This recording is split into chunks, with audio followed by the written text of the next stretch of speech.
Hey guys, Jonathan here with TLD with my full review of the 13-inch MacBook Pro with Retina display. I'm going to give you guys a rundown of the hardware, the specs, the performance, but I really want to focus on the Retina display itself, explain how it works, how it performs, and ultimately what advantages does it give you over a non-Retina display.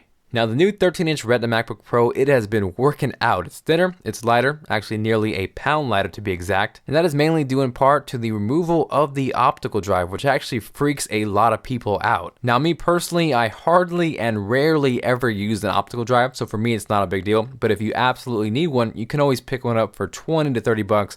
You don't have to buy Apple's expensive one. That's just really to match aesthetics. So if you are looking for a cheaper one, I'll post a few different options linked down below. Now as we move on, next to the missing optical drive, we have the SD card slot, HDMI out, which is a huge plus, and one of the two USB 3.0 ports. On the flip side, we have the MagSafe 2 connector, dual Thunderbolt ports, the second of two USB 3.0 ports, a headphone jack, and dual microphones just like we see on the 15-inch Retina MacBook Pro. We then have the glass trackpad, the backlit keyboard, and this also does feature a 720p FaceTime HD camera. Now this is going to start out at $16.99 US, which is not cheap by any means, and that'll get you a 2.5 GHz dual-core i5 CPU, which does turbo boost to 3.1 GHz, and how that works is it actually dynamically overclocks itself when you're doing heavier tasks like exporting, video encoding, or rendering, and then when you don't need it, it kicks itself back down. Now on top of that, even though this is a dual-core CPU, it also features hyper-threading, and the best way to explain that is to show you. So for each core, there are two threads, and the OS will actually see all four of those and utilize them as a virtual quad-core machine, additionally enhancing performance. On top of that, you're going to get 8 gigs of DDR3 1600 MHz memory and 128 gigabytes of flash storage, which is a fancy pants name for a solid state drive. Now the instant reaction is, what? 128 gigabytes? Why would I want storage that small? I can get 500 gigabytes for X amount of dollars and blah, blah, blah, blah, blah. But a lot of you guys have to realize there is a huge difference in terms of performance with an SSD versus a hard drive. For example, a few months ago, I tested out the 13-inch non-Retina MacBook Pro, which came with a 500 gigabyte hard drive. So that's bigger, must be better, right? With the 500 gigabyte 5400 RPM hard drive, I was getting read and write speeds of around 60 to 70 megabytes per second. Enter the SSD or flash storage, whatever you want to call it, on the 13-inch Retina MacBook Pro.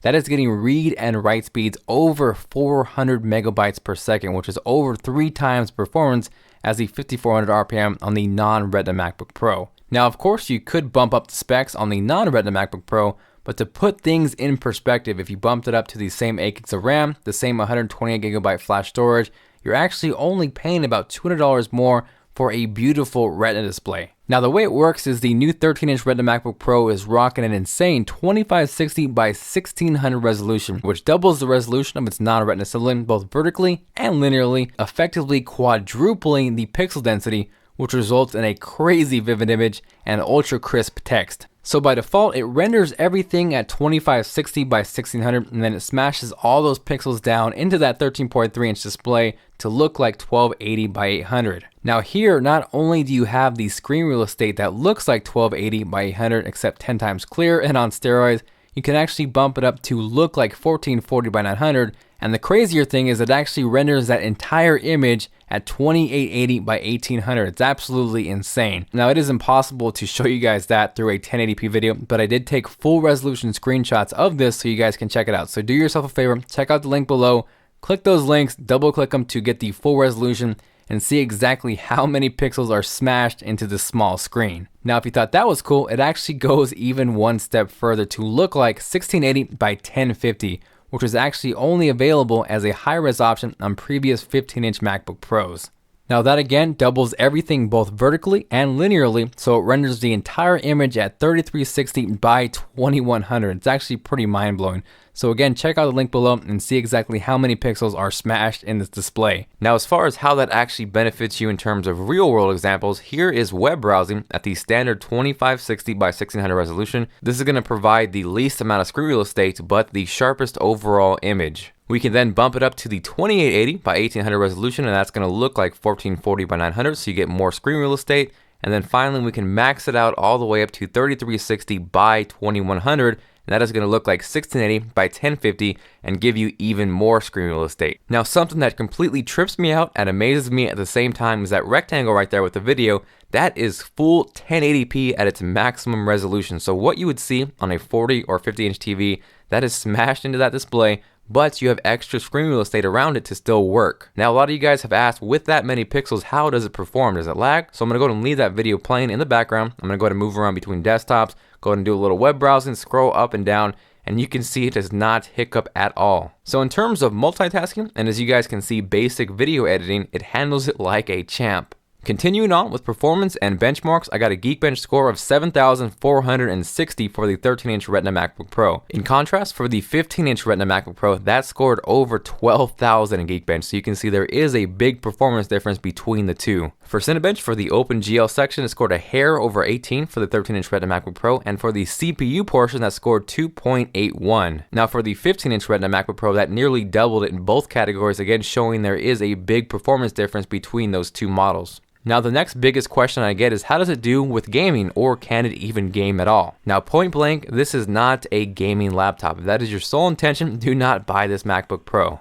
It is going to be able to do basic gaming. I went ahead and ran Real Racing 2, and that handled it no problem. And it actually seemed to set itself up for Retina settings on its own. I did also run Borderlands from the Mac App Store, and if you try to max everything out at 2560 by 1600, it gets pretty laggy, and I definitely would not recommend that. It did, however, play perfectly fine at 1680 by 1050, which is awesome because normally you couldn't get that resolution on a 13-inch MacBook Pro. Next up is battery life. Apple claims 7 hours, and I was actually able to get closer to 6, but that was with brightness all the way up. I'm sure if I turned it down and made a few adjustments, I could get slightly longer, but nonetheless, that is still impressive for driving that many pixels on the screen and still retaining a decent battery life. So overall, I was definitely more impressed than I thought I would be, but it comes down to the question of, is it worth the money? And I still have a hard time completely saying yes to that. Hands down, along with the 15-inch Retina MacBook Pro, this is the best laptop display on the market. There is no comparison. The problem though is this is a premium product and it's in its first cycle, so it's going to be extremely expensive, just like we saw DVD or Blu-ray for the first time, and possibly as early as next year I can see the Retina display come in as a standard option, so we don't have to pay that premium price tag. Now me personally, I think the 15-inch Retina MacBook Pro is a much better value for the price. If you went ahead and bumped up the 13-inch Retina MacBook Pro to an i7 processor to the same 256GB of flash storage, it's going to cost the exact same as the baseline 15-inch Retina MacBook Pro. The catch though is that the i7 CPU on the 13-inch MacBook Pro is only a dual core, while on the 15-inch Retina MacBook Pro, that is a quad-core CPU, and on top of that, you get dedicated graphics. So there is a huge difference, as you guys saw from the benchmarks, and this is why I feel the 15-inch Retina MacBook Pro is a much better value.